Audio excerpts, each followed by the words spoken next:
would be up waiting for you if you had to leave. I would wait a lifetime if you were at sea. I just wanna say that I feel that our love is real. Maybe we should hurry up and seal the deal. Oh, oh, I just wanna love you right. Oh, oh, love you till the end of time. I just wanna hold you for forever. Every day you're making me better. 'Cause a love like this is rare. And I wanna take you there.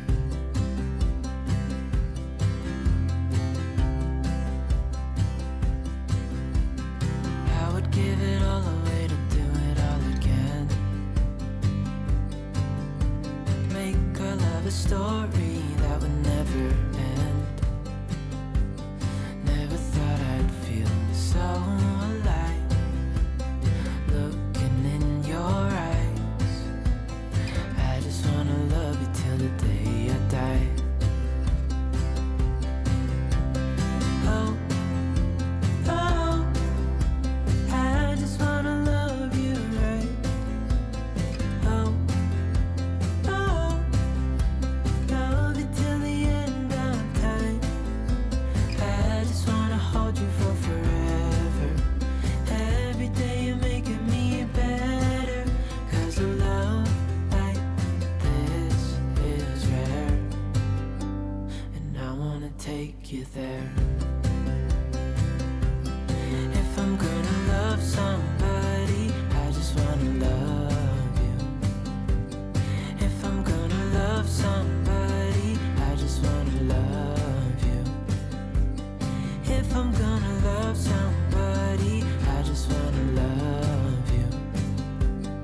If I'm gonna love somebody, I just wanna love you.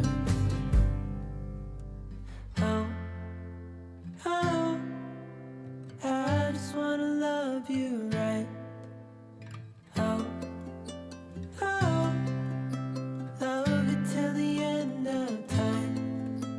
I just wanna hold you for forever. Every day you're making me better. 'Cause a love like this. Hello, everyone. Oh my gosh, we're back to Tuesdays. I almost feel like a little teary. I've missed you all so much. I think taking a month off, I've really reflected on what a community we all are. So yay, yay, yay. So great to be back. So great to have you all here, and so great to be celebrating the book launch together. Before we get to that, so much to unpack.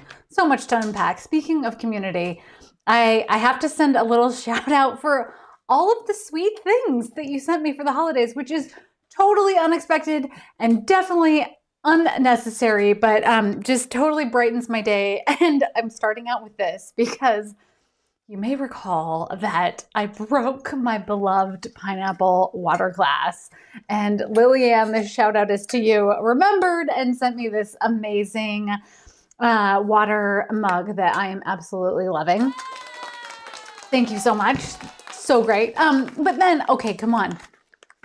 Huckleberry hot cocoa, sweet little pins, cute little tea handmade ornaments, soaps, so many cards and gifts, and Beth hand carved a cutting board for me that I'm going to use on New Year's Eve for my little mini cheese plate for me and the tech guy. So thank you so much. Thank you for thinking of me.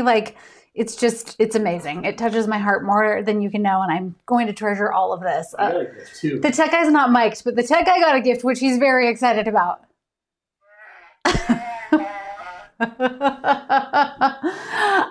This one is trouble because it squeaks. It's so awesome. It's so awesome. He loves it so much. So thank you. You need a special sound effect for that. I know, then I always feel bad because I'm like, I want to send you something back. So thank you so much. So thoughtful. We talked right after Thanksgiving about my niece and her obsession with the fidgets. And so the tech guy put some fidgets in my stocking, which I'm very addicted to. And I have to say, from a writing perspective, because I know there are a lot of writers in our group, they're kind of great because if you're thinking about a plot idea, it's really easy to just start popping them. But I can't, because once I start, I can't stop. So I'm putting that away for later. And they're loud. Yeah. And the tech guy said it might sound like something else, which is probably not so great for a live. Okay. But for real, how was everyone's holiday? You all know that it's been snowing here in Ashland. I'm excited to hear what the holiday season has been like for you. It's not over yet. This week between Christmas and New Year's always feels, I don't know, just sort of like perfectly slow to me in terms of a time period. Like, this is usually the space where I spend most of my time on the couch just reading my Christmas haul. And that's not such a bad thing. So I'm excited for that, and hopefully for you too. Do that too. It's snowy where you are, Lori. Yay. Jamie, you're getting lots of reading in. I know. There's something about it. Like, I never feel motivated to do much. I'm super content to hang out on the couch, take a bath, like whatever. It just feels like it should be deemed reading week in my mind, because that's my energy level. I never want to start like a new project. I'm not super motivated to bake. Like, it's a lot of leftovers and soup nights, and yeah. Cherry, you had a great time. It was 80 degrees in Texas. Oh my gosh. Yeah, totally different. Courtney, you hauled 25 books. Now that is my kind of holiday haul. Holiday haul. Say that times fast. Anna Louise, it was 75 in North Carolina. Holy smokes. That's so funny. Yeah, this is the first white Christmas that Ashland has had in 30 years. We often get snow. Sometimes we've gotten snow like in November. We'll get some in early December. January and February tend to be snowier, but Christmas, it's pretty rare. So it was so magical to actually have snow on Christmas. And then on top of that, it has stayed. So when we measured last night, we were up to 16 inches at our house. So literally yesterday, the tech guy and I put on our snowshoes and are trekking through the neighborhood. I will share some pictures of that too. I love it so much. Lorraine, you would love to be on the working a lot. Oh, Lorraine, thank you so much for what you're doing. I can't even imagine. I'm glad that you can be here with us tonight just for like a little moment of pause, but I am sending you all the love and energy. It is a rough time for healthcare workers. So thank you. Thank you for all that you're doing and for showing up. Whoa. I am Christmas was 70 and rainy in Ohio, Valerie? That's surprising, because now Ohio, I would think you're definitely getting snow at that point. No white Christmas for you, Lillian. It was 49 degrees. Same thing. So Midwest was not so snowy, huh? It's so weird. We got it all, I guess, on the West Coast. We have more on the way. It's supposed to snow again tonight. So I'll keep you posted. Again, for me, it's a great excuse to just keep reading. Julie, it's been ridiculously hot in Texas, and you're having a lot of cedar pollen. Oh no. So on top of that, it's allergies. It's not a good time. No fun. It's time for like cozy winter reading, right? Although I guess there's something to be said for like sipping a beautiful like iced lemonade or something like that. Lori, your cat loves the snow. We were laughing when the countdown was going, because our cat snuck in. She got booted again, but she got put out in the snow and was not a fan. Actually, she just sort of like froze, like, oh my gosh, what do I do? This is crazy. All right. Pam, you bought a sled and snowshoes. I'll trek down. I'll be like, hey, here we are. We're coming over for some wine. Okay, well, the real reason we are here in part tonight is to celebrate the release of book 14. I can't believe it. Book 14. Bake, Borrow, and Steal. And here's what I will say to start out the night. I'm going to give you sort of a visual tour of the book, and I'll talk in broad strokes about the series and the theme of this book, but absolutely no spoilers, because obviously many of you have yet to read it since it just came out today. And I know many of you are also newer to the series, and I personally hate it if I get something spoiled early on. We don't want to ruin that for anyone. So in the comments, please try to avoid any spoilers for anyone who's new. But as a little introduction to this book takes place in November, and Jules and the crew have been tasked to create the most amazing, authentic Shakespearean feast that has ever been done before. Ashland is going to be hosting a huge Shakespearean gala because Soma, which is my fictional take on the Schneider Museum of Art, which is actually on the Southern Oregon University campus, which I'm going to give you a tour of in just a minute. I renamed it Soma. I don't know why. Sometimes I do that and I don't have a particular reason. They were really helpful. I reached out to the curator when I was working on this book, and they were just lovely in terms of giving me information and everything. It is a museum that is open to the public, and it hosts all kinds of artists throughout the year. So in this book, we're going to call it Soma, the Southern Oregon Museum of Art, is hosting Shakespeare's grand event, because unlike any other museum up and down the West Coast or New York or some other huge spot, Ashland has landed this gala because of its connection to the Oregon Shakespeare Festival, which is really real. The Oregon Shakespeare Festival is really here in Ashland. In fact, we just went to a fantastic holiday production the week before Christmas. It's Christmas Carol that had us all laughing. Ashland gets to host this gala, which is going to feature Shakespeare's Lost Folio, this manuscript that's never been seen before. So, clearly it's the talk of the town. There are big VIPs coming in, and Jules and the team are working frantically to try to recreate an authentic Shakespearean feast.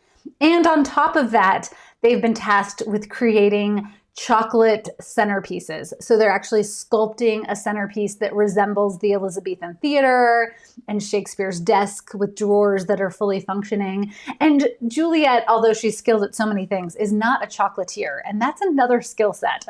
So there's some things that potentially might go wrong with that. And then, of course, murder and mayhem is going to ensue. Oh, Di, thank you so much. It's so fun to be here. Thank you for being here with us. Oh, Mandy, you just, you're finishing The Cure for What Ails You, the Sloan series. So now you're going to have 14 books. You can pepper them in, right? You can pace yourself. It's okay. Courtney, I loved doing research into the museum. You know that research is kind of my favorite gig. I can go down a rabbit hole for a long, long time with research. And this one was particularly interesting. That's just me. You might want to.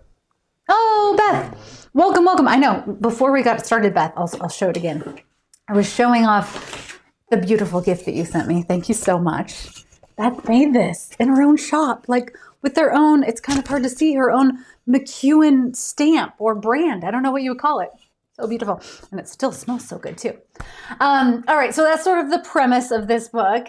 And thus far, even though we're 14 books into the series, we have not really spent a lot of time on the campus of Southern Oregon University.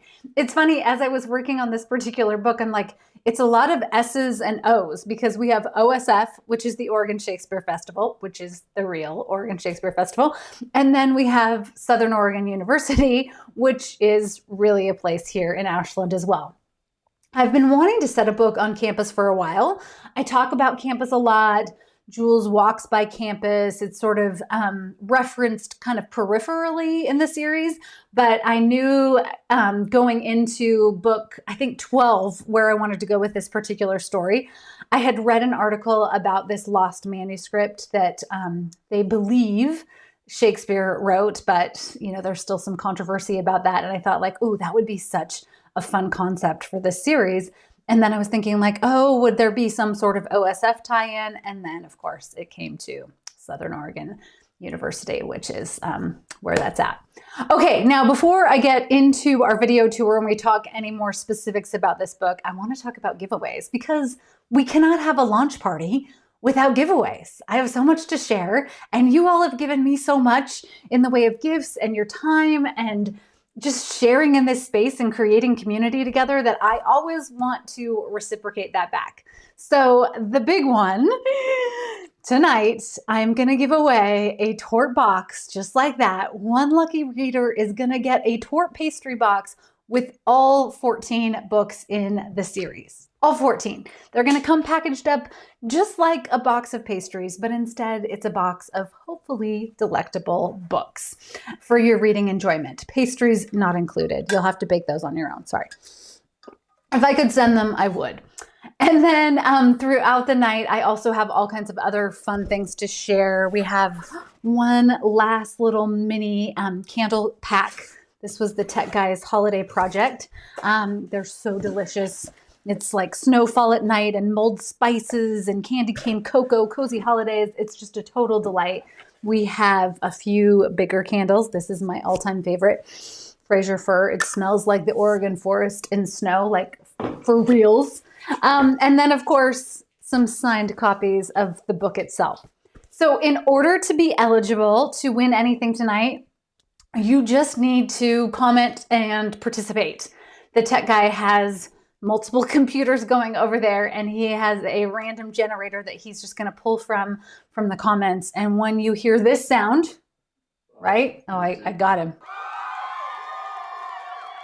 That means you won something. All right. So stay tuned for that sound and let's get ready. George, we are going to need a bigger box. I can't wait. At some point in time, I don't know what it's going to become. The box is going to be its own thing for sure. Oh, now I'm smelling the Fraser Fir. I got to close this up because I'll be like, that smells so good. Okay. So with that kind of premise in mind in terms of a Shakespearean gala, think, swanky art museum. The entire art museum is being transformed to resemble Elizabethan times. And then, of course, Tort is on site to put together this feast, these chocolate sculptures. Everyone's coming in, full black tie attire. Lance, of course, is involved. The whole crew is involved. And this book starts out in the fall. So while fall was in all of its glorious color, I went and I took a little tour of campus for you in the fall. So let's start with that first. Oh, okay. Or we'll start with a giveaway first. What's this one? This is Chase is on YouTube. I don't know his name. It's Chase 808. Okay, Chase 808 on YouTube. You get a signed copy of Bake, Borrow, and Steal. Yay! Congratulations, Chase. Where do you want this? Okay. So the way it will work too is at the end of the live, if you win something, send me a private message either here on Facebook or can they send a message on YouTube? No, unfortunately you can't, but you can send, if you're not on Facebook, go to my website and send me on the contact form with your mailing address, and then we'll send out all of your winnings this week. So, yes, the tech guy saying, knows this, but tell them not to post their address in the comments. Oh yeah, yeah. Everyone should know this, but don't post your comment or your address in the comments. Keep that to yourself. Send me a private message with that. Okay, so our first tour is going to take us through campus on the fall. Yay, Chase! It's coming your way.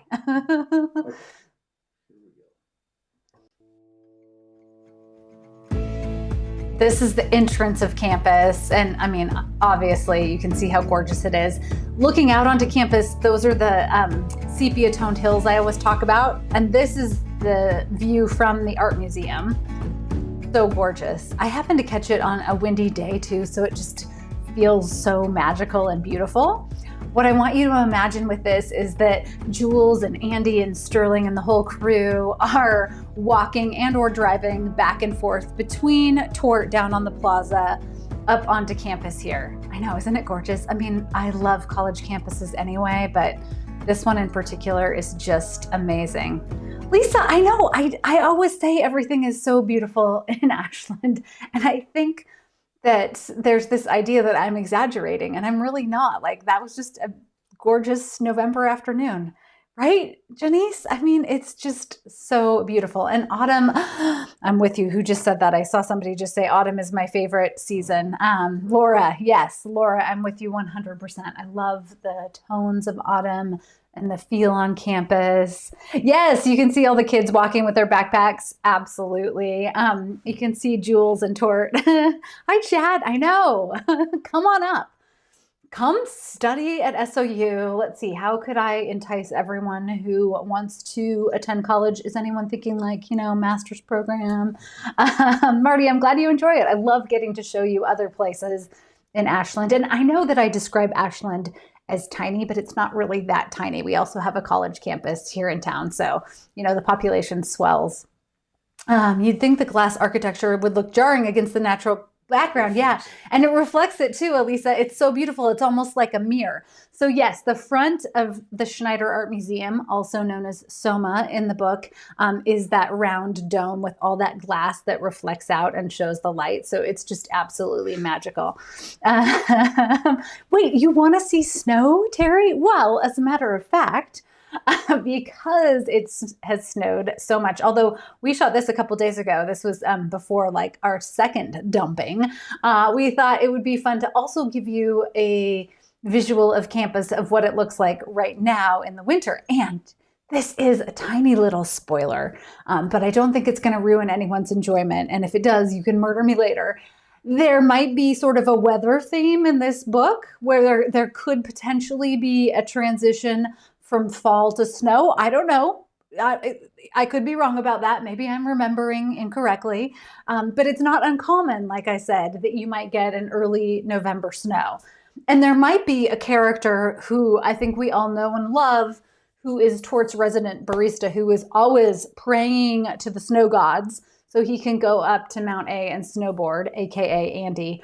Side note, Mount A has received 100 inches of snow in the last 10 days. So we're so excited, especially after all of the drought and fires and everything that we've experienced here in this region. It's so nice to see the snowpack growing and growing and growing. So necessary. Okay. So winter, let's do it. Same view. Oh, that's the front of campus, I guess. That's not the same view. We're going to be close. So pretty. Here's the museum. It was harder to reflect everything because there was so much snow falling. This is the Hannon Library that we're walking up toward here. The library is just, I mean, come on. We all love libraries, right? So, yeah, and here the kids are all sledding down the hill. Of course, there weren't any students on campus for snow right now because of holiday break, but that did not mean that the kids were not totally into it. This is another closer view of the library. I know, isn't it so beautiful? And then the trees and the birds, our hummingbirds have been like coming up to all of our feeders covered in snow. Ah, the palm trees, this is my favorite. Ashland is known as the place where the palms meet the pines.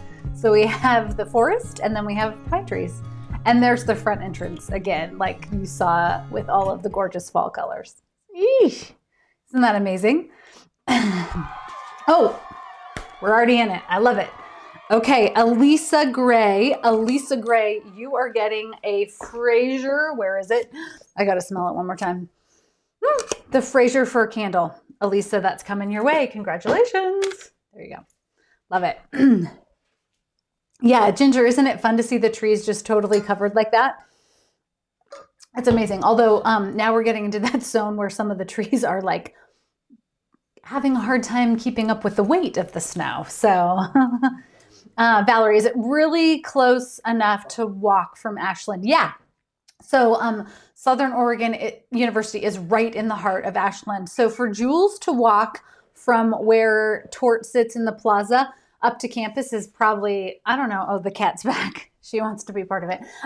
Probably, I would say what, like a mile and a half tops? Maybe 2 miles, not even. No, it's not 2 miles. It's probably a mile and a half. So campus is kind of on the south end of town, but you could completely walk. It's very walkable. Siskiyou and Main Street merge into one, so you could start at campus and walk downtown easily. In fact, we do it all the time. So yes, it's very walkable. And even in the snow, it's walkable. Jennifer, I know, palm trees, right? It's kind of an unknown fact. I think everyone assumes because we're in the mountains that it's all the pine forest, but it's really deciduous forests. We have so many madrones and manzanita trees and then palm trees because we're right at the corner, the border between Oregon and California. So you kind of get the merging of both worlds. They used to have them in the plaza. Yeah, palm trees used to be in the middle of the plaza, but those went away when they paved it many years ago. I know, she ran away, Patty. I'm sure she'll come back because she's found a way to open my office door. So she knows. She's feeling that there's a celebration and a live going on tonight. Okay. All right. If she comes back, I promise. I promise. She usually knows that she's the star of everything. All right. So the other thing I want to talk about in terms of this book is sort of twofold. I was writing this book right as we were completely shutting down for the pandemic in 2020, in March of 2020. The way things work in traditional publishing is that I write the book and then it doesn't actually come out for a year and a half, sometimes even 2 years after I've started writing it, just because of delivery deadlines and the process that a book goes through from becoming this like manuscript to what you see when you go find it in a bookstore. And as we all know from our group here, it was obviously such a challenging time. It's still a challenging time. We're not out of it yet. And for me, writing has always been my place of grounding and centering myself. And it was such a comfort in those times. I think, now we've sort of found a way to function however we can in this pandemic, which, like I said, is clearly not over. But at that particular point in time, it was almost impossible to imagine that, like, what was the world ever going to look like? And now I think we've all been able to sort of carve out some semblance of like, oh, okay, this is what my life looks like in this short term. But in those first few months, March and April and May, when I was working on this book, everything just felt so, oh, there's the cat. Come here. Oh, you might get a tiny little Sky Guy. Oh no, Sky Guy's keeping himself out of the picture. You want to say hi? You want to say hello? Do you want to talk to everybody? You usually love to be the star. This is Emmy. And she's usually my writing cat. She has a perch on the window so she can watch the snow and all of the birds. Thanks. She doesn't have to leave.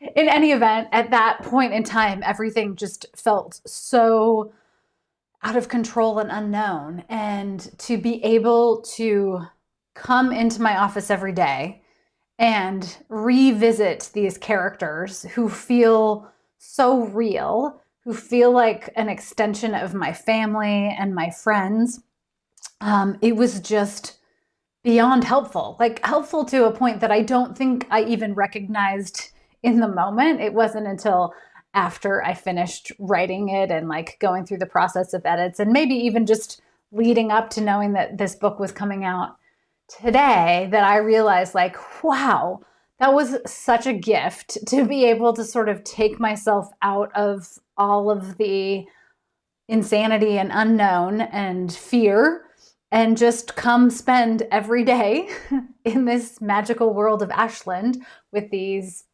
characters who I love. So I really hope that if you take away nothing else from reading this book, it's that I just feel like this book is such a love letter to Ashland, which is why I wanted to show you campus and what the space looks like, and such a love letter to community, which is us. And hopefully, if nothing else, it's also just a very light, easy escape. It's not going to be hard on your brain, hopefully. It's just, I think, one of the reasons for me, like spending this week reading with my stack of holiday books that I got, it's a way that we get to escape reality. And if I do anything, that is always my wish for you. So yes, Let's see. There were a lot of There were so many Emmy comments. Of course, Emmy needed it. Trisha, happy birthday to your husband. Yay. It's always hard when you have a birthday that falls right before or right after the holiday. I know. My husband's birthday is 2 days before Christmas. So it's always like, yeah. Michelle, I'm so glad that they bring you an escape. That's always the goal. And it was like, oh, perhaps this was the easiest book that I have ever written, because I was like, no, my word count, I've already hit it for the day, but I'm going to keep on writing because I want to live in this imaginary world for a little bit longer today. And then I'll go out and figure out like what I'm going to do next. It's so much fun to visit old friends in a cute setting that seems so real, right, Sue? Yeah, I agree. I'm glad they feel like old friends to you as well. They do to me 100%. And the cute town is really real. So that's the pro part, right? I will also say that the pandemic will have never touched the Bakeshop Mysteries. It just somehow magically glossed over Ashland. So you're not going to find any references to COVID or to quarantining. I mean, I think there are a lot of things that Jules and the team at Tort would have done in the moment that I saw happen and are still happening in this community. But we're just going to pretend like it never happened in this series because there's no reason to. The whole goal is just to immerse yourself in somewhere happy. And then every time I say that, it's like somewhere happy with, maybe a little bit of murder, but it's good murder, right? usually the bad people die. I know, the tech guy's saying usually the bad people die. Normally he's mic'd, but our second mic was having issues today. So I don't know. I don't know what to do about that. And then the other thing that I think that is interesting about this book, and I don't think that it was intentional, but now in hindsight, in terms of thinking about what space I was in when I was writing it, it makes sense to me, which is that the entire theme of the book, I think, is almost like going back to the beginning. In the first book in the series, Meet Your Baker, we sort of are at Tort most of the time, the family bake shop where everything happens. It's sort of the hub. And Tort, of course, is featured throughout the whole series. But we're back really like in that core Tort space in this book, with all of our favorites, Andy and Sterling and Jules and the professor and Lance. And everyone, there are new characters as the series has gone on. So they're part of it too. But Tort's just kind of that centering point, I guess, for this book. And it's a lot of time spent in the bake shop and then going back and forth between campus. But that's really like the whole book, which I think is interesting in hindsight, because like I said, I don't think it was a conscious choice on my part, but now thinking about that time period, it's like, oh yeah, of course I wanted to just like, let's be in Tort, let's be in the bake shop, let's smell Andy's amazing lattes, let's make some amazing like delicious pastries and cakes, and yay, we got another. Okay, Lori, you are getting. Oh, Lori Anthony, right. There's probably more. Yeah, sorry. Laura, everybody's like, I'm Lori. Lori Anthony, you are getting a signed copy of Bake, Borrow, and Steal. Yay. You want that one back? Yeah. We're going to go again because that's how we roll tonight. Anna Marie Voss, you are getting Bake Shop candles. Oh, I didn't show this one. Okay. This is, these are my favorite. This is, I got to open it carefully so I don't break the tech guy's beautiful. It's a Tort box of candles. Let's hold it like this. So you have Ashland. This is another one that smells like the pine forest with a touch of like fresh mountain air. Then you have Tort's signature bake shop scent, which is orange and cardamom and cinnamon, like all of the things that I was just talking about in terms of the space you want to live in. And then last but not least, you have Andy's coffee with a little touch of mocha, which is chocolate awesomeness. So congratulations. Yay, Lori Anthony. Lori, these are coming your way. These are Anna Marie. Sorry. I got to get my winner straight. Anna Marie, these are coming your way. Lori, you're getting a signed book. Yes. Got it. And do you want this one too? Yeah. Yes. I know. So exciting. I love it. Right, Amanda? The bake shop smell. If my life just always smelled like a bake shop, like it's probably not such a bad thing, right? Okay, yay. Anna Marie, you got it. I was trying to give your candles away to Lori. Lori will take them. In any event, that's just sort of the tone, I guess, of this book. And I would not be surprised once you read it if you feel like there was a lot of love being sent out to Ashland in this one, because again, I think that was the space that I was in. And then, we always have to have, like I said, a touch of Lance. There's some Shakespeare-ness. Yes, so good. Oh, did you have one for me? This one, I just thought it was interesting. Oh, Taylin, how old is Jules? Right. Every time I sit down to do a new book, I have to do the math on that. I think, but I'm a couple books ahead. I think at this point she's 35. She might be 36. She's probably 35 in Bake, Borrow, and Steal, because I think she's 36 in the book that I'm working on right now. Yeah, that's a great question. She, went to culinary school right out of high school. And so she spent a couple years in New York and did that. And then she spent a chunk of time on the ship where she met Carlos and, sailed the beautiful seas around the world. And now she's been back in Ashland. Does anyone have any guesses of how long she's been back in Ashland? I love this one because it's always like, it's really not been that long. There's been a lot of murder for the amount of time that she's been home. A lot of murder. No one would ever want to visit Ashland if that was really true. Yeah, exactly. A town of like 20,000 people. 2 years. That's very close, Amanda. Christina, 3. Yep. 5. Living. 7. It's 3. It's 3. Yeah, it is 3. Can you believe that? It's so funny to me. And early on when, and this is not a spoiler, but in book 1, we learn that Juliet is leaving her husband and coming home to Ashland to heal her broken heart. And so there's kind of a theme of her healing her heart and trying to figure out what she wants to do with her love life that runs through the first half of the series. And then she sort of starts taking a direction with it. But I know early on I would get email from readers like, it's like it's taking so long. And I want to be like, okay, I know, but it's only really been just a couple months. It feels like a long time because the books come out twice a year. Yeah, so it's not real time, right? She has done a lot in just a few years. Yeah, and a lot of dead people. Exactly. So we have to again, suspend some belief as far as that goes. Let's hope Jules and Jessica Fletcher never live in the same town. There's totally no one left, ever. So what year is it in this book? Yeah, I've never done years per se. I think when I started I started writing this series in 2014. And so I kind of in my head have thought it is modern day, but I try to make it slightly timeless, which is not always easy to do, as you probably know, Jerry, from a writing perspective. One of the great things about having her be a pastry chef on the cruise ship for so long was that, technology isn't so easy when you're out in the middle of the Atlantic Ocean, right?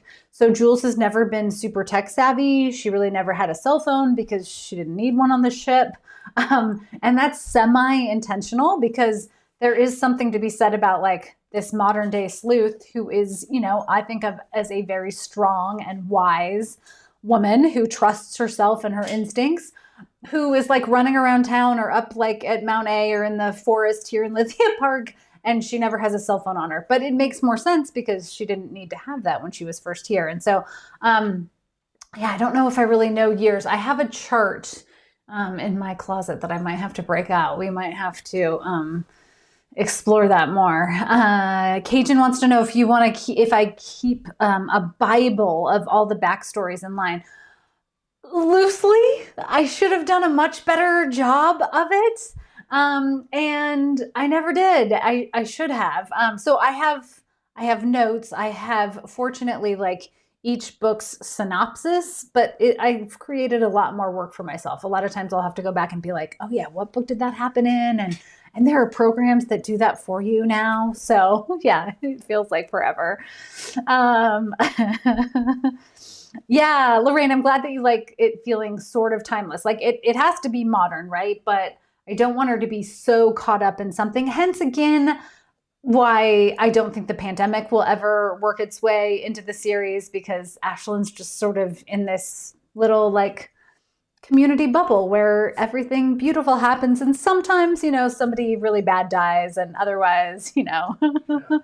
So yeah, that's a good question. I don't know. I have a lot going on in my brain. No, I mean, I do. I have like a master list of dates and birthdays and points of connection and things like that. But it's more like Steph, for example. Stephanie has been around since book 1. She does a lot of interesting things to her hair. So I'll have to be like, oh, wait, does she have purple hair in this book? Or what book did she cut her hair? Is it black now?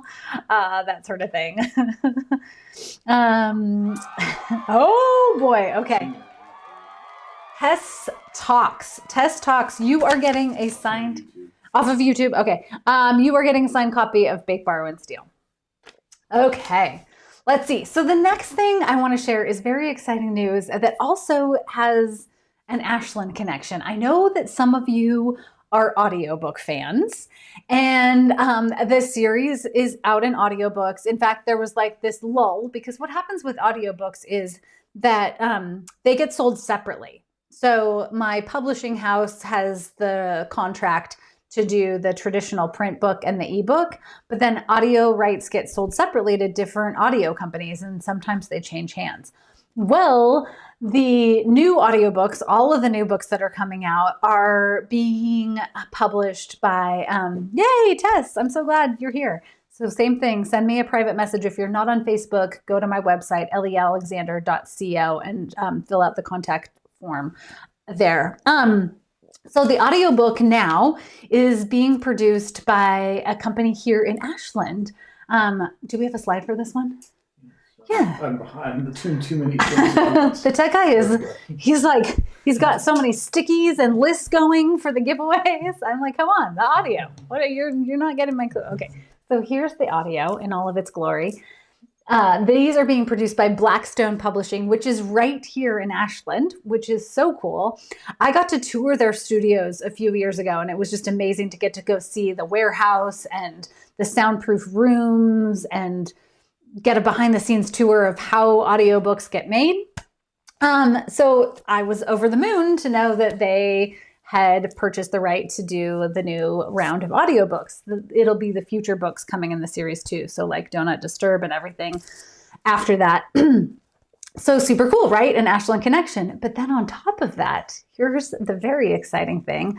They reached out and said, do you have any interest in looking at talent? We have a connection with OSF, the Oregon Shakespeare Festival, and we could hire one of the OSF actors to narrate the audiobooks, which of course I was like, oh my gosh, yes, of course. And that happened. So Kate Mulligan, who is incredible, we just saw her. She was the lead. She was Carol in It's Christmas Carol at OSF, is narrating the books.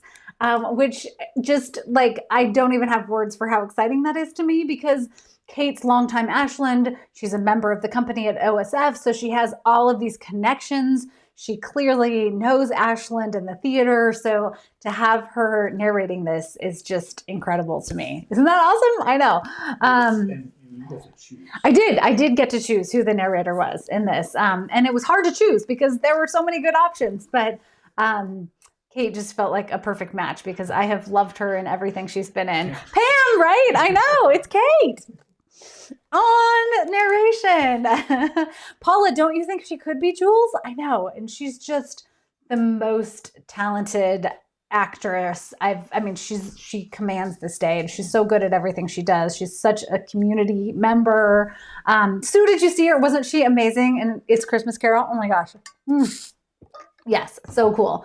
So it just feels really full circle to be able to be like, oh, okay, all of these other Ashland points of connection are like coming true in audio version too. Okay. So Amanda Dennis, you are going to get an audio narrated by Kate Mulligan of Bake, Borrow, and Steal. You're getting one of these coming at ya. Yay. So cool. I know, Melmac, isn't it amazing? Like I couldn't have even scripted it that way. Marilyn, she's amazing. I've seen her in several plays, and it's a Christmas Carol. Yeah, so great. Oh, I thought you were showing me a comment. Everybody loved her in It's Christmas Carol. So OSF is doing It's Christmas Carol again next year, their holiday production. So I will just put it out there. You know, maybe by holiday season next year, there'll be even more ability to travel, and everyone should come to Ashland, and we'll have a big party. We'll go see Kate in It's Christmas Carol, and then we'll have like a big book bash after. What do you think? Yay, Amanda, you're welcome. I'm in with that. Nana, you should definitely come see a play in Ashland. It's amazing. So in the winter, this is the first time OSF has done a holiday production, because usually the indoor theater closes. It goes dark in November and stays dark until like February, and then everything opens back up. And then of course in the summer, well, like, yeah, June through late fall, the Elizabethan shows are outside, Shakespeare Under the Stars, like I talk about in the series. But because of the pandemic and having to shut everything down the last year and a half plus, going on 2 years, they opted to do a holiday whimsical farce, and it was so much fun, and just sort of like the salve we all needed at this moment, which is what I hope this book is for you as well too. Just light and fun and funny, and so great. So yeah. Apparently everybody's coming to Ashland. Okay, come. Okay, it's a plan. Let's do it. Okay. All right. I mean, you know, if we put it out there, there's no reason to say we cannot manifest that and make it happen. Who's with me? Let's go. Party at Paddington. Yes, Sandy. Totally. Absolutely. We could go through all the spots. I'm in. I'm definitely in. In terms of what's happening next for the series, Book 15, I had to pause for a second. That's right. Book 15, Donut Disturb, will come out in June. This one is going to feature a wedding at Lithia Park with, oh boy. I know. I'm like, I thought that was for the wedding at first.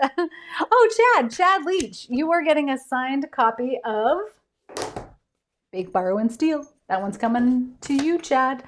Okay, so this is going to feature two beloved characters, can I say that, from the series, who are planning a wedding at Lithia Park. And of course, Jules and the crew are involved. Team Tort is on it. They're going to be making beautiful picnic lunches, and Uva's going to be serving wine. It's spring.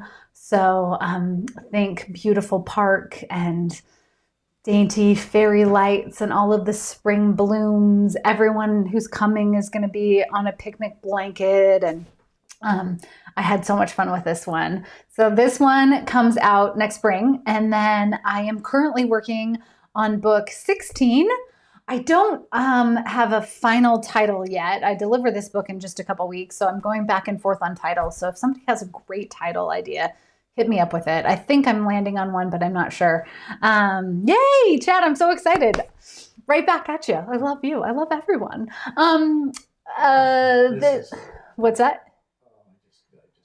I was asking if you saw Sterling making any knee-bending questions, but I lost. Oh, you lost the question. If Sterling what? Was asking any knee-bending Oh, if Sterling was on a knee, I don't know. We'll have to wait and see. There might be a hint about it in Bake, Borrow, and Steal. There might be. I'm not sure. Anyway, so yeah, way to go, tech guy. Now you got me totally off my train of thought. And you're making, no, I want all the giveaways. Okay, Kelly Thompson, you are getting, this one is so delicious. I don't know why I'm showing you the inside of the candle. Can you smell it? Is there smell-o-vision? Candy cane cocoa, which is, the tech guy he is quite the sensory magician when it comes to putting these scents together, because you could go way too strong on the peppermint and you can go way too strong on the mocha. Like that chocolatey aroma, I think, can sway really sweet, but it's just like such a lovely light balance of both of them. So those are the last of our holiday candles. So they're all going out to you. Yay. There it is. Yay, Kelly. Congratulations.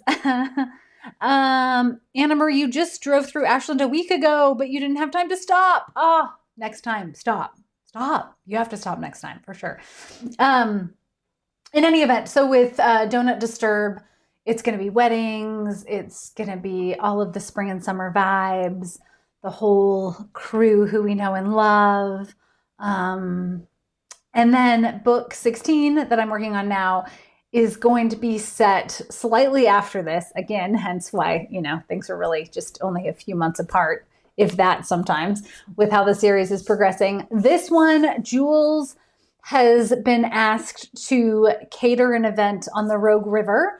The Rogue River runs through Southern Oregon, and it's a huge space or place for rafting, whitewater rafting, fishing.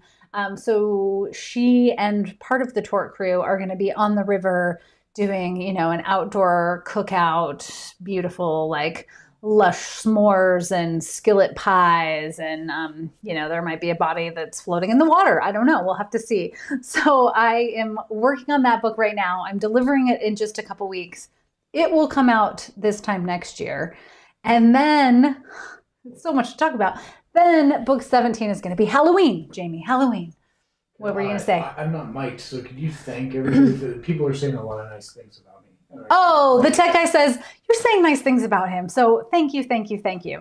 Janice wants to know, is the tech guy actually Andy? Yeah, he's got a lot of Andy in him, totally. He's a little bit older than Andy, just a scotch. I think Andy's like 21. Andy's age at heart. Andy's age at heart. Yeah, exactly. Halloween, I know. It's coming, Jamie. That's going to be, and that release will I think be like late summer. So instead of a June release, but we can talk about that a lot more later. But I can't wait for the Halloween book. I have so many exciting things in store for that one. Lonnie's like, I'm so happy you don't over-describe the condition of the victims. Yeah, I know. That's the thing about the cozy, right? It's really like the murder is very glossed over. We're not going to go into a lot of details. Like, it happened. Okay, let's focus on figuring out who done it. And we're not really going to think about, I know. We're not really going to go into too much detail about how and all of the gory stuff, for sure. Halloween. Yeah, it's going to be good. All right. So I think that's sort of in a nutshell. Okay. Die Manbeck, you are getting a mini candle 6-pack. This beautiful thing that I showed off at the beginning, which has all of the beautiful little mini, they're so cute. This is my favorite smell. Cozy holiday. It's just, and they're all just cute little bite size, although they last forever, so they're not really that bite size. That's going to Die Manbeck. Congratulations. Oh, you'll take that too. All right, so I was going to say that is all I really want to say about Bake, Borrow, and Steal tonight, because hopefully you're all going to read it. Maybe some of you have already read it, but no more spoilers. But I hope that gives you a visual of the setting and then a little background about sort of the theme and vibe and this idea of big time love for community in Ashland that's going on with this. Now, the thing is, I did mention that there was also going to be a little surprise. So we have to end with that. There's obviously a lot of Bakeshop to come. And actually there's another title after Halloween, but we don't even need to get into that because I don't have any idea what that will be yet. But I have talked about the fact that over the last couple years, I have been working on some new projects.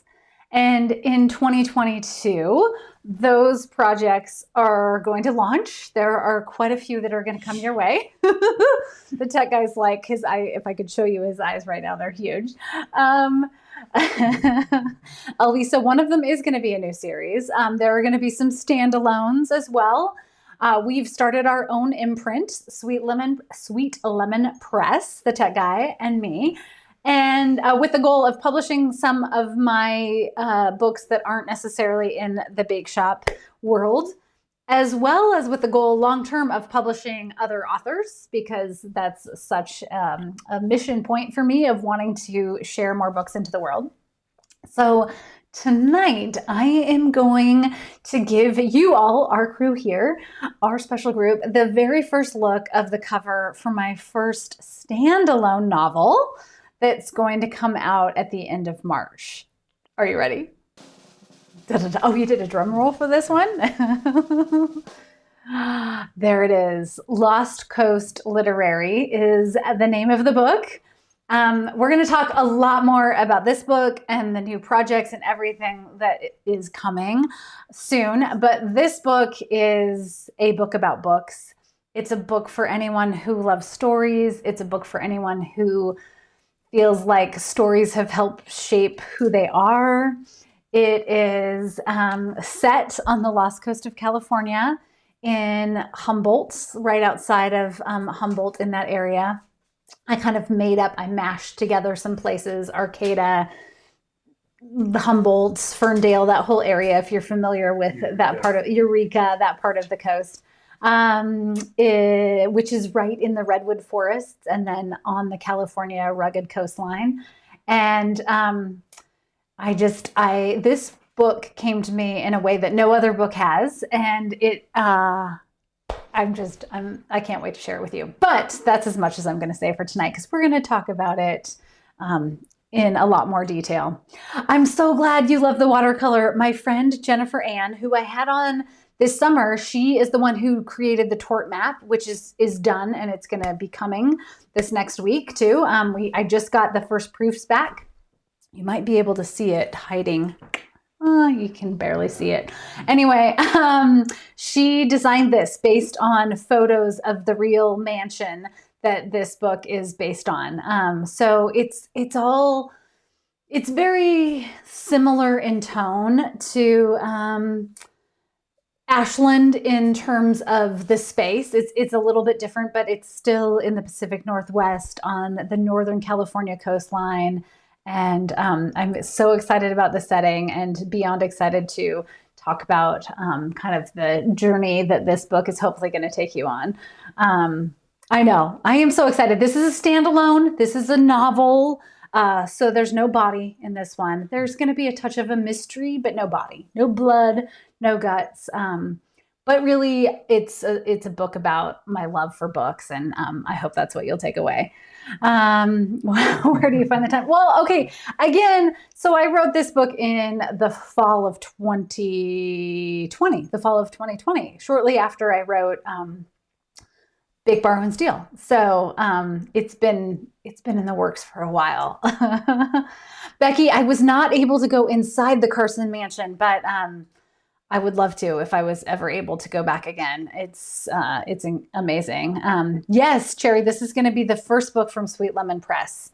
And then there is so much more to come after that. So yeah, super exciting. Okay, and then let's see what else. What's up next, right?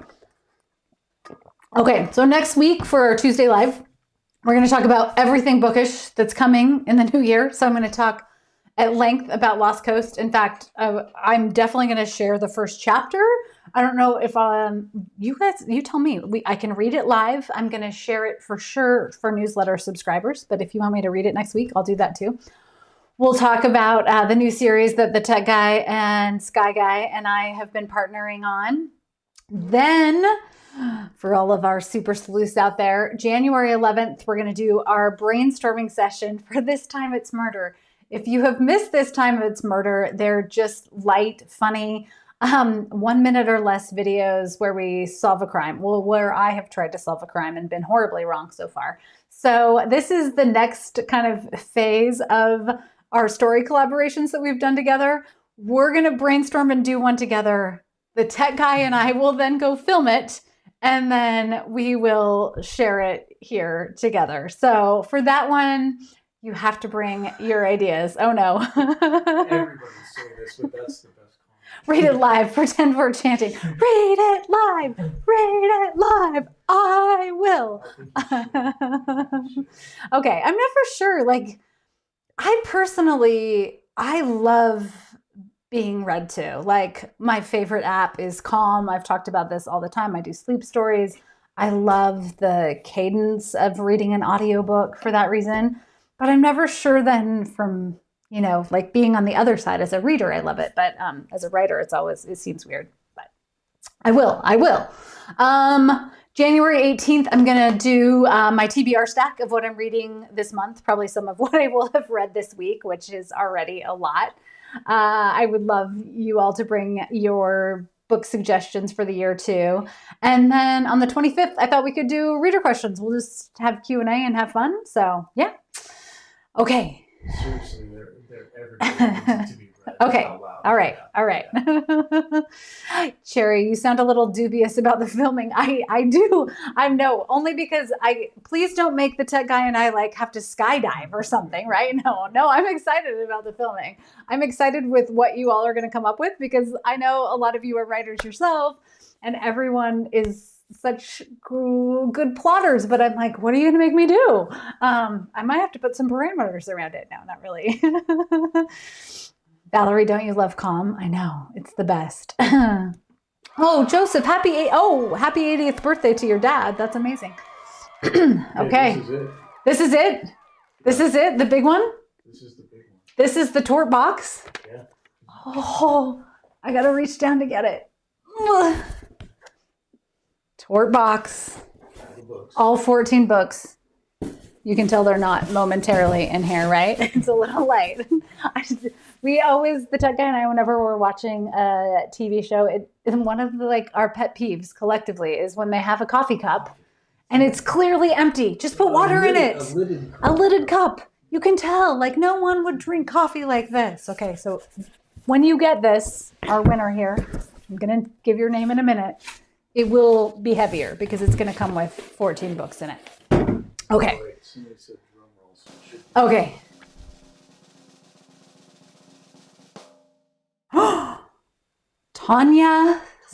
Tanya Suggs. You're getting the tort box. All 14 books. A whole collection to read, to share, whatever you want to do with them. Yay. Yeah. A bunch of comments. Okay. Okay, we got to wait and make sure she's here. Yes. Yes. While Okay. we're waiting. Or he. Some people. This is. Do people in Ashland ask what you're up to when filming all the time? Yes, definitely. In fact, we were filming at Paddington for the holiday version of This Time It's Murder. And we had like one little section that we had to go back and film because we missed, I think when I was scripting it out, I missed a step or something. And yay, okay. Awesome. I'm glad you're screaming. I'd be sad if someone was like, oh, thanks. I'm like, oh, all right. Anyway, we were filming in Paddington and it just this last scene, and there was no one around. It was later at night, and this couple, because I'm doing a lot of this in front of the camera, stopped and paused, and we're kind of waiting and watching, and yeah. I just told them they were shooting a movie, and then they were like, oh. Yeah. The tech guy said, we're shooting a movie, and they were like, oh my gosh, that's amazing. And it's like, well, it's not exactly a Steven Spielberg budget, but Oh, yes. So. Yes, you are going to be able to pre-order. I will have all that information to share next week.